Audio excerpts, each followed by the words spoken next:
The whole craze around the found footage style of filmmaking in the horror genre began with the Blair Witch Project. Since then, found footage has been used and overused for various horror films like the Paranormal Activity series and Cloverfield, as well as a few other non-horror genres. But one early, underrated horror gem in this style is called Noroi The Curse, a Japanese horror documentary released in 2005.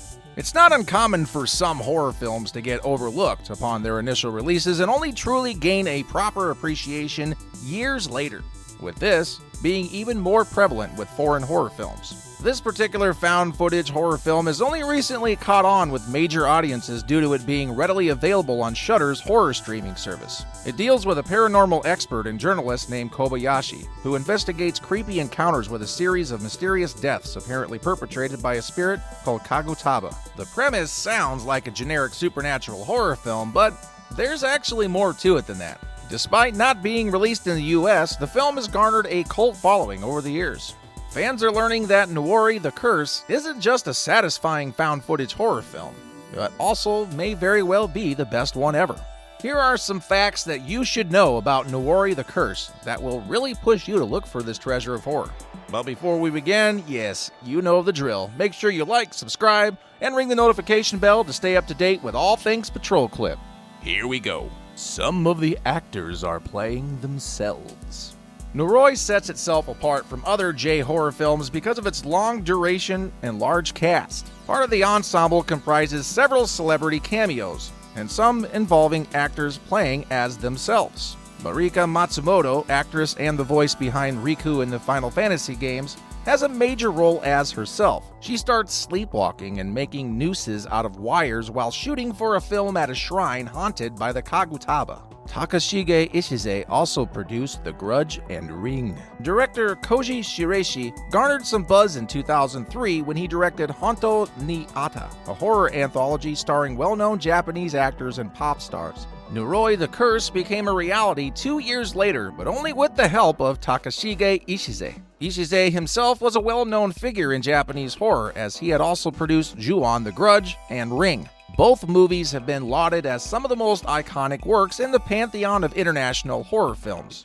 The fact that they've received American remakes, sequels, and reboots bears testimony to this. The real reason why the movie never reached American audiences. The film was released in Japan in 2005. Since its release, distribution of the film outside of Japan has been limited and did not receive a widespread internationally. Takashige Ishize's production company, Oz, suffered from bankruptcy, making it hard to promote or distribute the film to other countries. Kadokawa Pictures USA attempted for an American re-release in 2009, but this company too went bankrupt. And because of this, Noroi's licensing rights are still in a deadlock. The director created his own pseudo-history. What makes Noroi The Curse such a powerful take on the found footage genre is that it presents itself as a mundane paranormal investigation documentary. Masafumi Kobayashi, played by Jin Muraki, embarks on a supernatural documentary, but right from the jump, it's made clear that Kobayashi has disappeared and that tragedy has fallen onto his family. Immediately following, there's a growing sense of dread since the audience knows that a bleak ending is inevitable for Kobayashi. Granted, this documentary angle is also present in other impressive found footage movies like The Taking of Deborah Logan, The Last Exorcism, or Creep. Those films all begin as documentaries, but their cues eventually become more representative of standard found footage material. Kôji Shiraishi created a whole lot of pseudo-history in his film to give it an authentic feel. The antagonistic spirit is supposed to have been summoned by a group of villagers centuries ago, and there's a set of believable hand scrolls to show these rituals. Some vintage 16mm footage of such rituals and ceremonies are also present. And then, of course, for the majority of the film's runtime, there are also many mock interviews featuring actual actors, as mentioned before. There are a whole lot of pigeons in the film.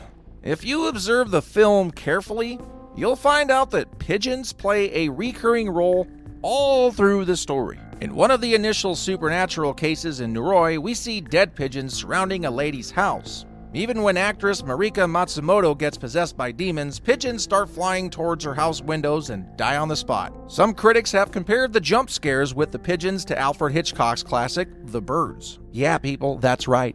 pigeons. They're terrifying. Actually, though, some people find his rants about pigeons and ectoplasmic worms to be kinda cute in a please don't hurt me sort of way. Kobayashi never puts his camera down. A usual trope in found footage horror that's added to make the footage look realistic is making the camera all shaky and blurry in scenes of panic, horror, and action. But, funnily enough, protagonist Kobayashi's camera, it seems to be in a perfect handheld mode at all times. There are scenes when people are in danger right in front of Kobayashi's eyes. In ordinary real-life situations, one would usually rush to protect the person in danger or just, run away from the scene, caring about one's own dear life rather than shooting documentary footage. But Kobayashi, well, he seems like a perfect parallel to Jake Gyllenhaal's character in Nightcrawler. Or perhaps he's just some kind of brazen badass like Duke Nukem. I've got balls of steel. Reversing stereotypes. Asian and African, and sometimes European characters in mythical or supernatural films are often labeled as exotic or mystical, and offered roles of sorcerers, gypsies, black magic practitioners, and the like. To add to the stereotypes, it is shown that people from these cultures are the reason behind spells and curses haunting everyone. From something like Indiana Jones and the Temple of Doom to Drag Me to Hell, this direct, indirect racism has been prevalent. Noroi takes an interesting dig at this, as the sorcerers summoning the demon Kagutaba are shown to be from the West, rather than any other so-called exotic country. A fan helped in creating the movie's Facebook and IMDb page. As mentioned earlier, the film's limited release meant less than instant promotion for the rest of the world. Writer Julian Singleton revealed in an essay on how he tried to add to the film's reputation. He said, "In earlier years, I created the film's IMDb and Facebook page in a naive attempt to rescue it from obscurity, where it has accumulated a small yet enthusiastic following." "You're the man now, dog." The director went on to make more found footage horror. Even though Noroi The Curse is certainly Kôji Shiraishi's magnum opus, the filmmaker went on to direct other horror classics too. The most significant of these was Occult, which again was shot like a horror mockumentary. He's been experimenting and reinterpreting the style time and time again. In 2011, he even directed a found footage erotica called Sho Akunin. Out of the shaky camera. Something else that found footage tends to do is have that shaky camera work that disguises its low budget and fails to make the movie feel like a documentary, which is a common trope in the genre as we mentioned. In Noroi, there are entire sequences that truly do feel like you're watching an ill-fated documentary about the occult. Like one early scene where a young psychic girl named Kana is weeded out amongst a group of gifted children. Here, the movie embraces tropes of Japanese television, complete with wacky music and odd editing. It's kind of whimsical, and is offset by a later scene that details the summoning ritual for Kagutaba. Some flaws.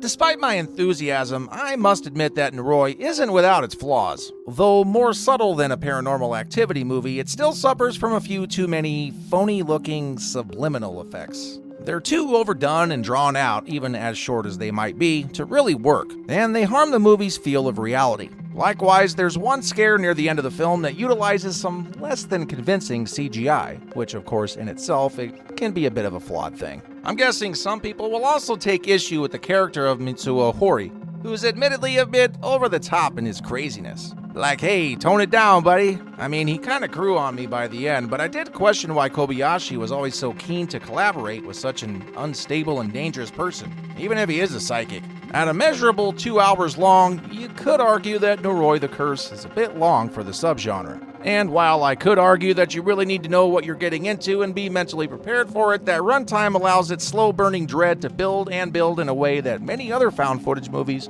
just don't allow. It manages to show restraint in areas that other movies might not, and is all the more memorable for it. It serves as an early example of how found footage can be used to enhance a story and should be considered a classic of the subgenre. Oh yeah, this is definitely an amazing horror movie full of heebie-jeebies.